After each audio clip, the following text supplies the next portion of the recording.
Hello, and welcome to Broadcast News. I'm Mark Rossman.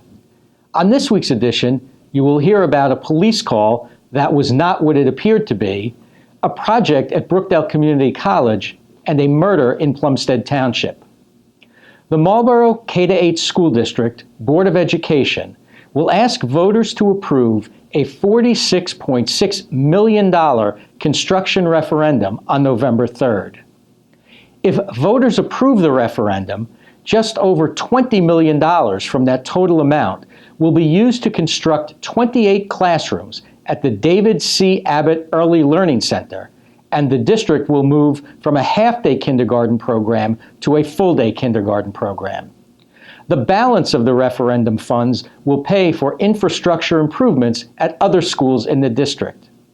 A report commissioned by the board indicated that many areas in Marlboro's aging schools need to be upgraded. District administrators have not said what the approval of the referendum will cost a resident in annual property taxes. With more news, here is Christine Barsha. As summer draws to a close, many families turn their attention to the upcoming school year. For a small number of students, going back to school takes on a different meaning. For those students, they are educated by their parents at home. According to the U.S. Department of Education for Education Statistics, approximately 3% of school-age children are homeschooled.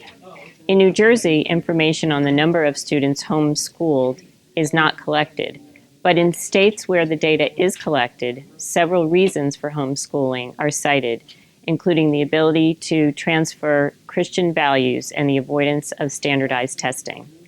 Some contend that homeschooling leaves students shortchanged educationally and socially. However, homeschool families make efforts to keep academic standards high and social interaction constant. For more information on homeschooling in New Jersey, visit www.state.newjersey.us/education. In sports, every battle comes with a start time. But our battles don't begin with a coin flip, and they don't end when the whistle blows. Our opponents, wind, rain, time, and chance, are always present. We wage a battle against darkness, against powerlessness. We're fighting right now, a team of more than 9,000. And if you don't notice us, that means we're winning.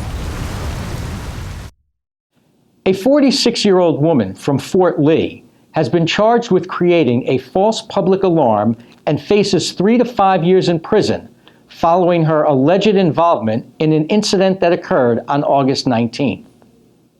The incident began with a 911 call in which a woman told police she was being held at gunpoint in a car near Route 33 and Sweetman's Lane in Manalapan. Manalapan police officers responded to the area, but were unable to locate the caller, the vehicle, or any witnesses to the alleged incident.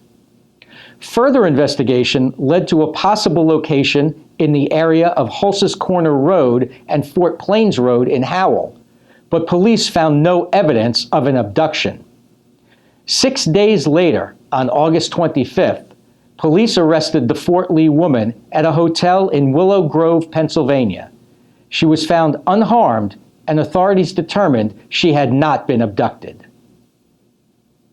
A $1.98 million project known as the Campus Gateway Path is expected to be completed at Brookdale Community College in Lincroft in the near future. The project will convert an existing pedestrian thoroughfare into a new path that is intended to enhance the aesthetics of the campus and allow students to more easily take advantage of Brookdale's outdoor space, according to college officials.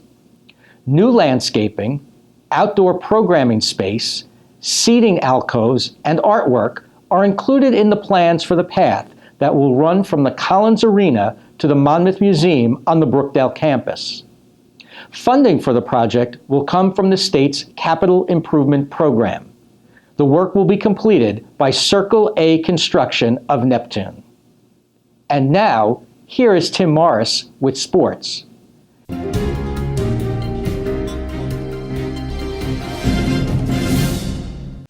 Brookdale Community College's women's soccer team begins the season ranked #1 in the country among Division III junior colleges.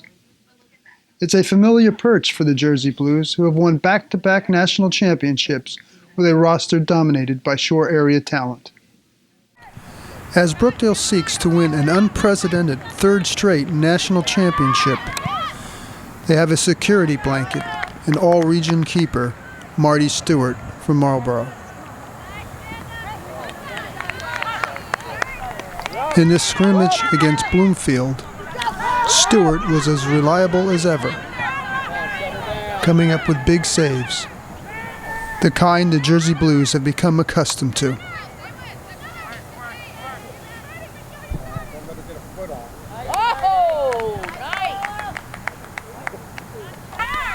One of Brookdale's greatest assets this year is its team speed. Head coach Katie Miller wants her team to take full advantage of it, to stretch defenses and create scoring opportunities.